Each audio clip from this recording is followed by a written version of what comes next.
Good evening. We'll begin in a moment. Thank you for coming for Skeptics. Our speaker is Mike. I'm not, but I'll try to say a few words about her whether she comes out.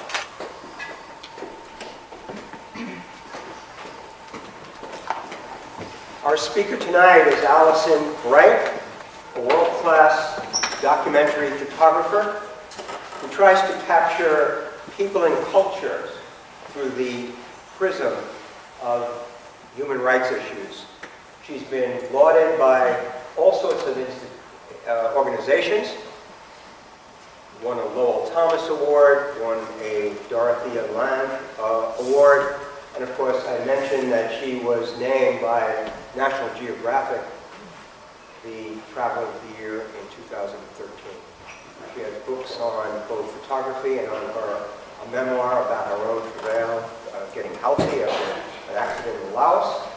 And she's here today to talk about women at work in developing countries. Let's give her a warm welcome, and we'll have plenty of time for Q&A. Thank you.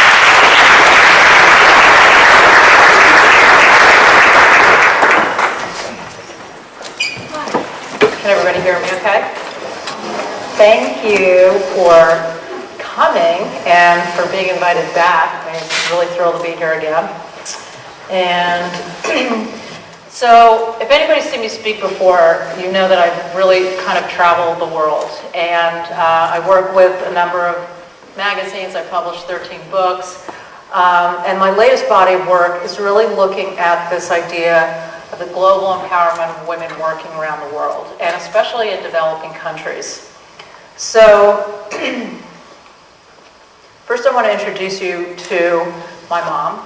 She was a flight attendant for Pan Am. My parents are from England, and she came to the States. They came to the States so I could go to school here, which worked out quite well.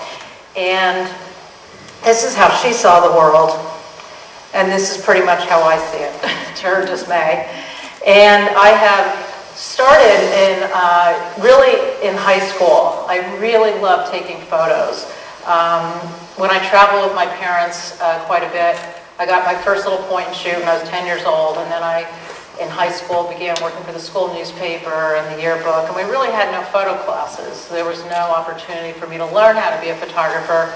But I had a really wonderful teacher that took me aside and taught me how to use my first DSLR camera, and I loved it. And he was the one that introduced me to the word photojournalism. And I was like, wow, a job that I can travel the world and take pictures, that's what I want to do.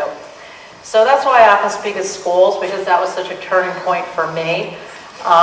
And I have never wavered from wanting to do that. I was 15 years old when I first heard that. So I went on, I studied photojournalism. I saved my money in college. I wanted to go to India. I was very drawn to this part of the world, to Asia, which is where I mostly work now. But at the time, my dad said, it's so far, so dangerous, why don't you go backpacking in Europe instead? So I did that to sort of appease him. And then what I really did is I sent a postcard from Spain saying how much I love the beaches of Spain. And what I really did is I went over to North Africa. And I went over, and it was my first glimpses of poverty and children in need and refugees. And that's what I thought, I want to make a difference with my camera. I want to document that, how can I help others?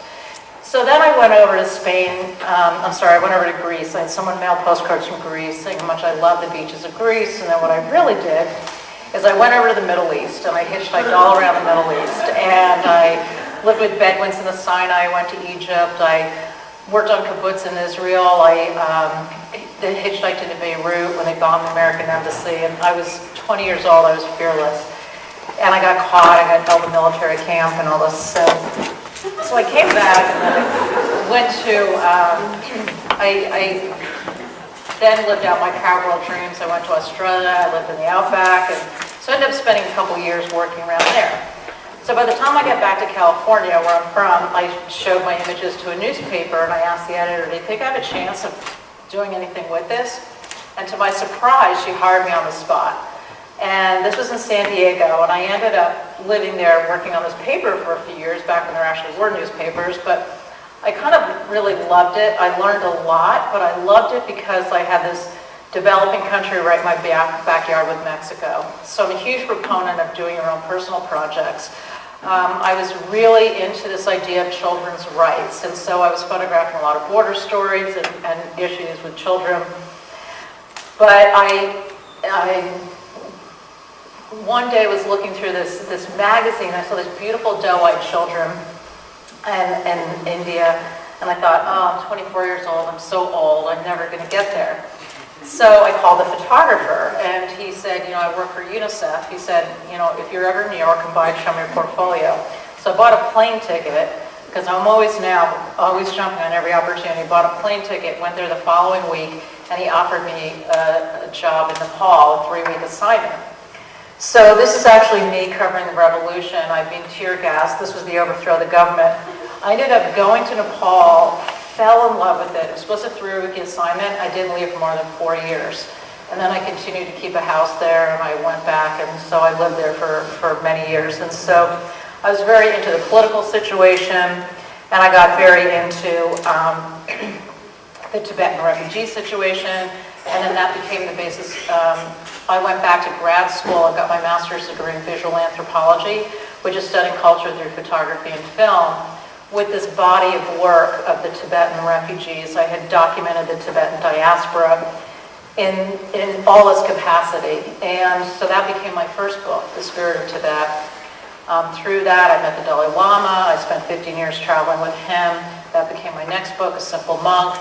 I then worked on a book that a lot of my work was looking, again, at children's rights in Nepal. So I made a book called Faces of Hope, because I really believe that you have to show hope. If you just show children struggling and looking desperate, I feel like it's really a page turner. I wanted to show programs that were working. So I was really looking at the beauty. This was the cover of the book. But I was really looking at the beauty of children, but the hardships they go through. And really, the UN created a job for me, photographing for the Convention for the Rights of Children. So I got very involved with child labor. This was what I won the Dorothy Lang Award for, was my work with child labor in Asia.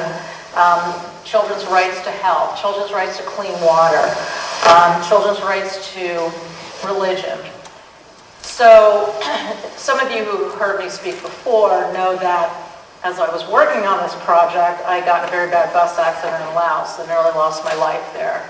So that took me down a whole other road that we don't have time to discuss, but it was a very challenging situation in that I had broken my back, my pelvis, all my ribs. I had major internal injuries. My arm was half torn off. And through a series of incidents, I was eventually, the villagers brought me to their village. They saved my life, but then I was driven down to Thailand, where I was eventually in intensive care for 3 weeks, then medevac back to the States, and given a very grim prognosis that I would never walk again.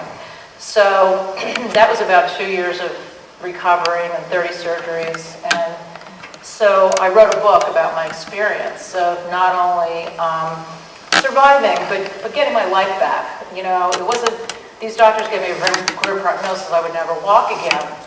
And so I proved them wrong. I told them that I would be climbing Mount Kilimanjaro for my birthday next year. So I didn't actually do it the next year. It took me a couple years, but I did it.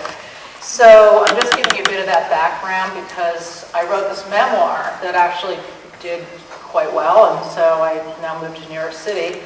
But then I resumed my work with working for human rights and working for human condition issues. And the takeaway for me is really that it's brought a whole new empathy to my work. So everything I do is really about how are we universally connected. I went on to do a book called, I did 3 books for National Geographic that were more travel books. London, Great Britain, China, covering all those places. But then I did a book that was near and dear to my heart called Face to Face, Portraits of the Human Spirit, and about how different we might look, but how much we're the same the world over, which I think is where you left me off when I left here before. So now this latest body of work, I'm really looking at, again, how are we connected? And we're all connected through work. We all have to work, in whatever capacity. Being a mother is work. Everything is work. So if you want to look at the rights of children, it occurred to me that you really have to look at the rights of women. So this is what I started looking at, and this is in Nicaragua. This is the huge garbage dump, and women are earning $1 a day. And these are all single women. They're all widowed. They're all on their own. But they're like, we have to make it work. So they pick through this garbage dump with all this recycling. And it really, their strength and their resiliency to feed their families really touched me. Again in Nicaragua, working in the coffee plantations. This woman, once her husband passed away, overtook his mask-making business in Nicaragua. So then I started really looking at getting assignments that would take me to continue these big, meaty projects, as I tend to take on projects that take years.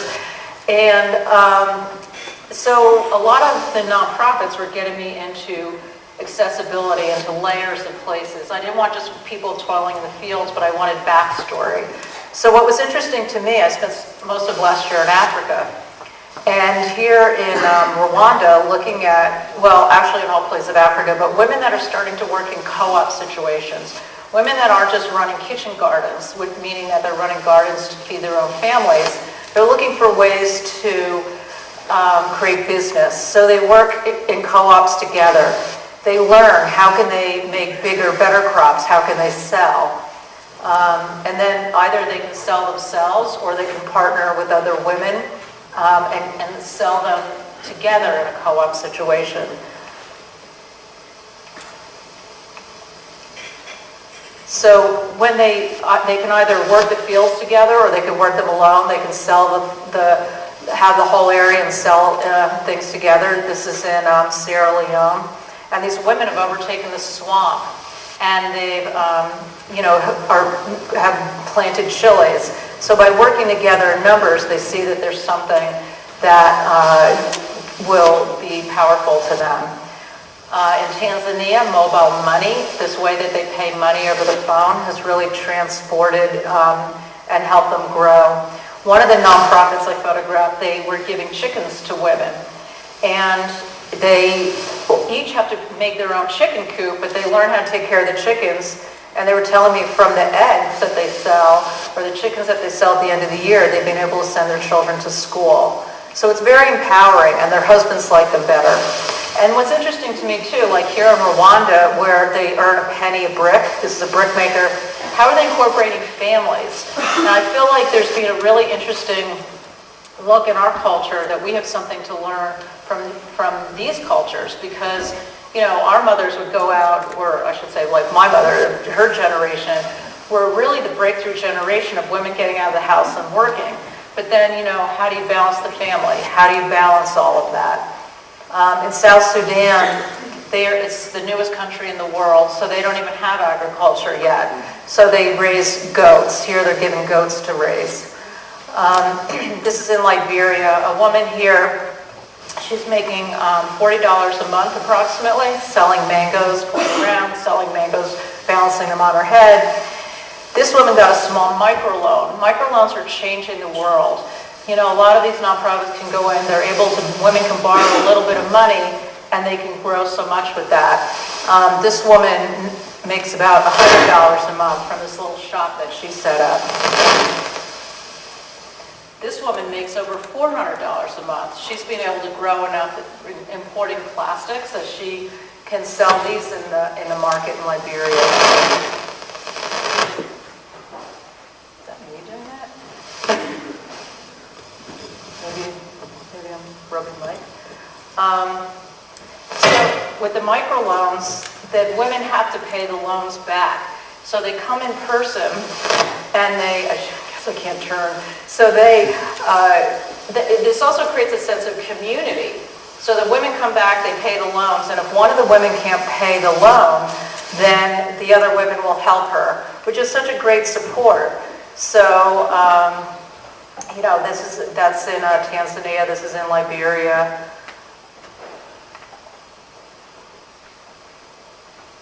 And again, this idea of mobile money, if they get too busy, if their business grows too much, then they can use the money over the phone. So this is really changing women's lives in a big way. This is in the local market, selling used clothes. Some of the things they're doing with the money, she started a hairdressing salon. This woman saw a need at a university for a canteen, a cafeteria. She now has 16 people working for her. In South Sudan, again, they have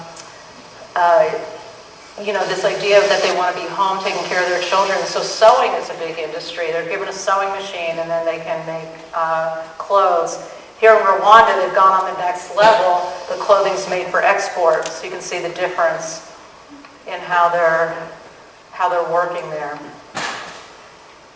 This is Swaziland in Africa, and this is like not just craft, but things that are being sold here.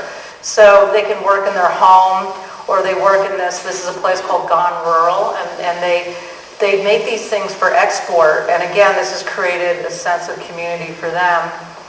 In Uganda, they've been refugees for 25 years, and they're now trying to climatize back into their environment again. And this woman, many of the women are suffering because the men have, alcoholism, or this guy's like suicidal. So it's upsetting for the women. The women are dealing with a lot with the families, and so they're using work as therapy. So a lot, the work they're having is not only helping them financially, but it's also helping them therapeutically. Same in the Congo. I've been to the Congo a couple of times now in this last year. It's amazing. The women, what is going on in the Congo is just so beyond belief, but the women are, a woman is raped raped more than every minute in the Congo. I mean, that's like basically everybody you meet. And they're just doing simple things like getting firewood, getting water for their family. And once they get raped or even impregnated, then their husbands don't want them anymore. And then they're left to be on their own. So that's a situation with a lot of these women. So this woman is part of a carousel project, meaning that everybody puts in some money, and so there's sort of a pot of money at the end of the month, and each woman will get that pot of money. So she decided to buy fishing nets on Lake Tanganyika in the Congo, which is really interesting because she feels she can teach her children how to do this. It's very unusual for a woman to fish. Making baskets in the Congo. And here, this project, the women are learning literacy, numeracy, which is big for them. Numeracy. And then this was amazing. They were learning how to make things that they could sell, like soap or Belgian waffles, because the Congo used to be part of Belgium. And so, again, I'm like, how do you infuse such joy? And it's this idea, this sense of community that they're brought together. So that's what's interesting to me. I got to Sierra Leone and Liberia right on the cusp of the Ebola endemic, and these women were so incredibly brave. They're actually administering immunizations in the middle of market. This woman was going door to door in very rural areas. She delivers babies. She's actually delivered her own baby. A Muslim woman in the community doing the same thing, tending to mothers. And then this was a story in Botswana that I was doing on this game lodge, but this is the first electric vehicles. But what I loved about it is that all the guides were women. So that was a very interesting and unusual thing to find there. And then just some of the beautiful women that I met along the way. And the children are what they feel is the future, as with so many, as is probably with your parents as well. But here it's so much more challenging for a child to go to school.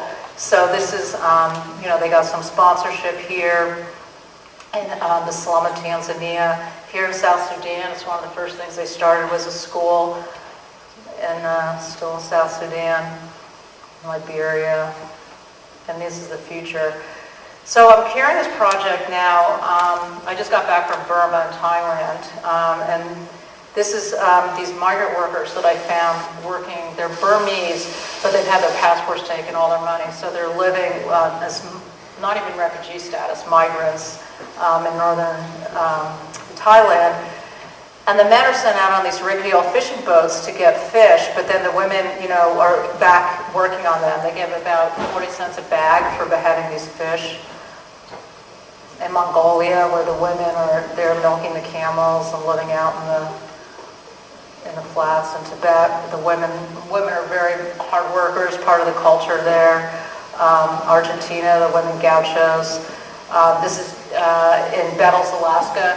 And this woman, Jean, is 85 years old. She's still tooling around delivering the mail on her Ski-Doo thing. In Afghanistan, the women, I just met so many brave women there. You know, they're all wearing burqas. And so the women would like throw their burqas over me and kiss me and thank me for coming. This is shopping for burqas. I'll take the blue one. And I call this one, "Are you my mother?" The women in the market. But these were some very brave women that let me photograph them without their burqas, and they're learning hairdressing. This is in Afghanistan. And this was 12 women I met that were learning how to be police officers in Bamiyan in Afghanistan. And then I was just I'm looking at bringing this project more full circle to bring it home, because I photographed poverty in America for a year. So I was even really looking at, you know, here's this culture of this beautiful, like, Navajo reservation, but how they're actually really living, like in buses. Like this bus has no heat, water, electricity, and you can see how cold it is. But many of the times they don't even have it in their own hogans. So they're living in these really crummy little hotels.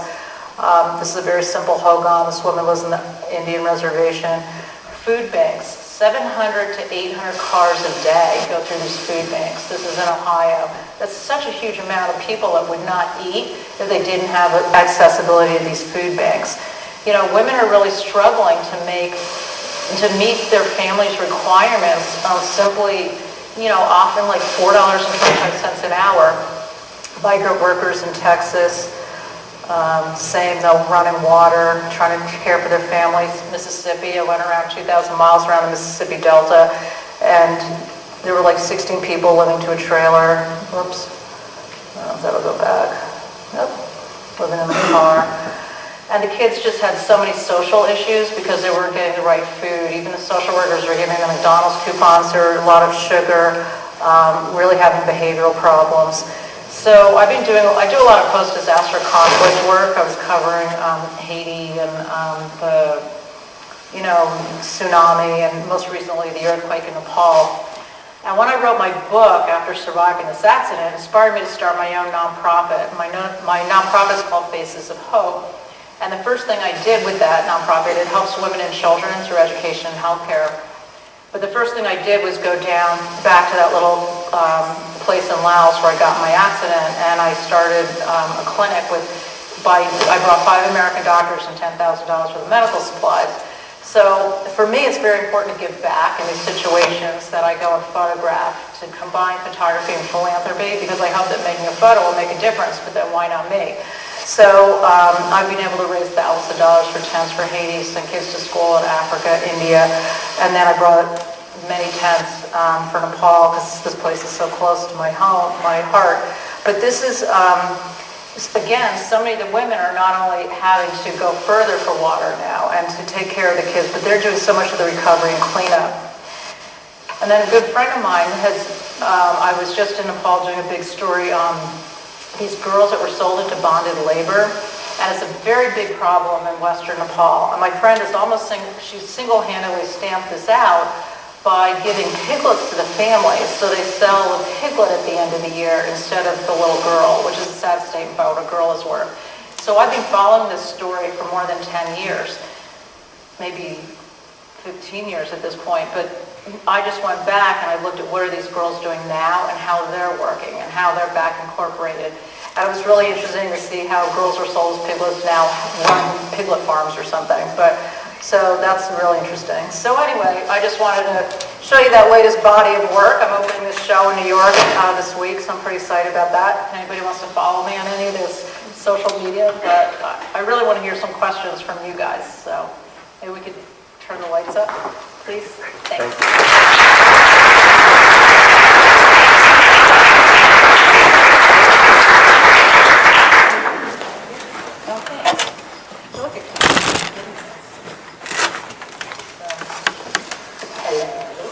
Hi, are there any questions? Yes, please.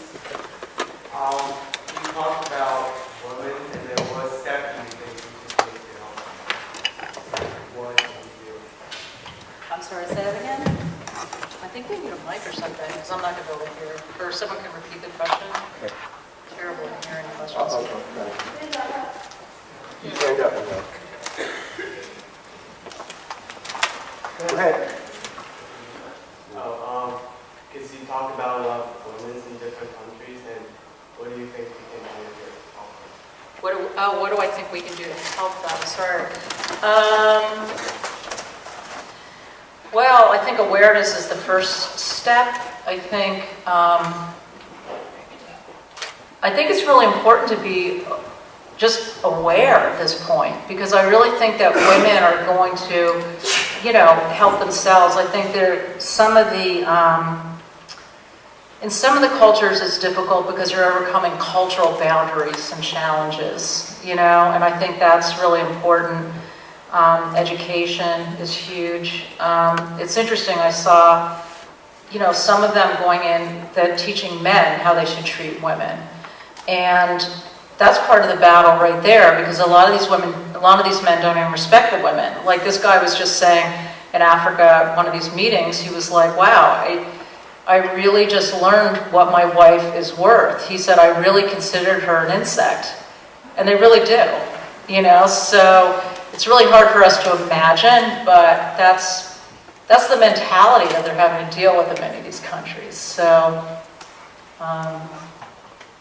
there's really some interesting projects out there. Like, if you look at the microfinance projects, one of them I really like, and I'm not singling any of them out, but I do like this idea of Kiva, if anyone's looked at that. It's really interesting because you can give money and then you can follow what happens with that woman. What did she do with that money? How has she progressed? And so that's what I'm really following up with these women. Any other questions? Yes, please. Has the increase of working women impacted the economy of these third world countries? Definitely, and that's my point. So, has the economy in these countries changed because of these women? I think we're really going to start seeing it. I think it's at a really exciting time that we're going to see it in a global impact. And it's going to be, it seems like it's so small in their regard, but it's really they're going to be a major part of the workforce, and also because if they're working, their husbands see them as more valuable. So, I think it's definitely on its way. There's another question right there. Do you speak any different languages? Do I speak different languages? I speak some French. I speak Nepalese because I lived there for a lot of years. And some Spanish, but I'm not very good at languages. I usually work with a fixer, that's someone that helps me translate, because I'm in so many different places, that I just need to be getting a lot of information fast, so I try to work with other people that can help me. Any other questions? Yes, please. Is there a thought process for setting up your shots in general that you follow? Is there a thought process for setting up my shots?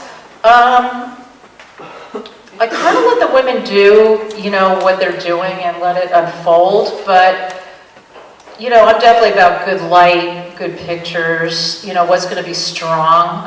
I'm really working on, this is such the beginning of the work. I have so much that that I need to be still editing and getting in there, because I really want to tell the story. It's almost too much. I have so much, that I have to figure out how to edit it. That's a big part of what you do. It's not just like how many pictures can you shoot. It's like, what are going to be the really impactful ones to sort of show this story that I'm trying to tell. So I'm still definitely working through that. I have so many photos I haven't even gone through yet, and all I've been doing is traveling all year. I literally just got off the plane yesterday, and I head back out next week. So I'm really excited to see how people will react to this exhibit in New York. And again, it's only one portion of it. It's only Africa, but but it'll be one of my next books, I think. Another question? Yes, please. Mr. Oracle. Are you the Oracle guy?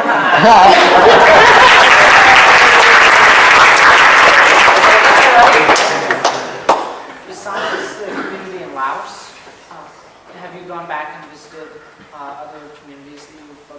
Oh my gosh, have I gone back and visited other communities I photograph? I feel like that's all I do. Sometimes I'm like, I have to get out and see new places, because even though I've been in about 150 countries, I only go if I have assignments, you know, and I go back over and over and over. I can't even tell you how many times I've been to India, I think 100 times. I've been to Thailand about 100 times.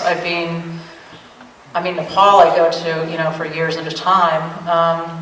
Yeah, so I go back. I really like going back because I feel like, you know, how do you show empowerment? I'm trying to show the empowerment of women. I mean, I'm talking about this project, but you have to go back. You know, and for me with the Tibetan work that I did, it was, you know, 25 years of going back. It was a lot of work, you know. Dalai Lama's like 15 years of traveling with them, and, you know, it's just really years of, yeah, I go back a lot. Yes, please. Do you have to be like, when you're photographing these women, do you have to be like, hey, can I follow you around for a day? Or do you just take the picture and then? Do I follow them around? And so yeah, do I follow them around, or I just say, hey, can I take your picture? So this is just one body of work that I'm showing you. Like, if you saw the other, like the last book I did, it's all very not confrontational, but they're portraits. Like, they're curated in a very triangular viewpoint. Then I'm looking at them and they're looking right back at you, the viewer. So, like in those cases, there's nothing sneaky about the way I work. You know, I do say, oh, can I take a portrait of you or make a portrait of you? And, you know, so there's that eye contact. But with this project, this is more like women, or if I'm doing an assignment or something, you know, a lot of times I don't ask because I just want them to continue doing what they do and let it unfold. If I go up and ask, then that ruins the whole moment. So people let me know if they don't want to be photographed. And, you know, often if I ask somebody, I find that they're more reticent because they're shy, not because they seriously don't want me to take a photograph, because I don't like to be photographed. But if someone comes up and they're like, oh my God, I love your dress, or I love your hair, or so I often tell people what it is I really like about them and why I want to take their picture. And rarely does anybody ever say no, you know, because really at the end of the day, everybody wants to be made to feel special. And if you're just telling somebody what you really love about them, then, oh, okay, you know, but, you know, if someone just walks up and just puts a camera in your face and then runs away, I mean, I wouldn't like that either. So I like the interaction. I photograph people all the time because I love the interaction, love it. Yeah. Anybody else? I have a question, Alison. Yeah. You moved around the world at a young age, and yet you have a fair amount of formal education at major universities. Would you comment a bit about the importance of the formal education and how it impacts your work? Mm-hmm. Was it necessary? Was the formal education necessary? For me it was, because I have to say I'm very intellectual about my photography. I think about it a lot. I write as well. So I liked the formal education. Even when I first started, I labored over whether to go to Brooks in Santa Barbara because it was total photography, and I thought, wow, I could be really good technically, but I wanted to, you know, study anthropology, to study politics, to study, you know, Sebastião Salgado is one of my favorite photographers, and he studied economics. Like, I like to really understand, like, what it is I'm photographing, like what, you know, that just makes the story. So, but I just, you know, I did sort of war and hardcore photojournalism. I just felt like that wasn't very satisfactory. So for me, I'm always trying to find compassion in a world of chaos. I'm trying to do the post-disaster conflict work, you know. I gather a lot of interviews. I want to know about everybody I photograph. I could almost tell you something about them, you know, and I just like that kind of information. So the reason that I went to grad school, to be honest, is because I got so sick in Nepal. I had malaria, hepatitis, I had dengue fever, I had let's see, I don't know, Giardia, dysentery, I had a worm in my head. I mean, there was like, so they finally, after 4 months at the Trauma Disease Hospital in London, were like, you really can't go back to Asia for at least a year. And I didn't want to come back to the States without health insurance. So I applied to UC Berkeley, and I said, I had hundreds of interviews, thousands of pictures of this Tibetan culture in exile, and so I asked them, if I could come back and do my master's degree in visual anthropology. And UC Berkeley was great. They're like, we don't know what that is, but we take one special project person a year, so we're going to let you write your own program. So it was awesome. I ended up getting student of the year, and they're like so creative, and I'm like, wow, I just wanted to get health insurance. But I figured I could kill 2 birds with 1 stone and get better. And I ended up getting my first book contract because, we did a haul, opened the museum, the Phoebe Hearst Museum, with the pictures and my thesis. I wrote a thesis about this whole visual anthropology idea, studying culture through photography and film.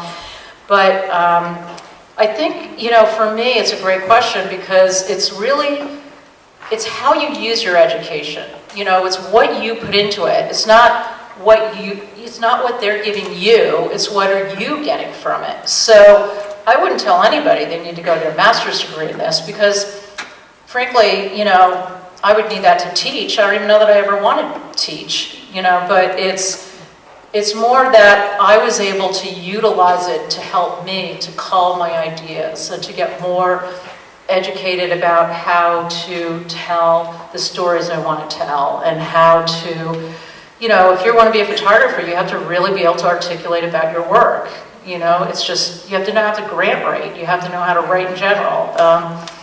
And, you better be bringing something else to the table besides taking pictures at this point because everybody wants to, be a photographer now, but with these iPhones. So there's not much of a commodity to sell anymore. But, that's not really the point of me being here. I'm not here to encourage anybody to be a photographer. What I want to encourage you is to find your passion and to really run with it. Because I did that. And I'll tell you, I've had an amazing life. And I love what I do. And I love what I do even more than when I first started it. I have so much joy for what I do. And I'm constantly learning.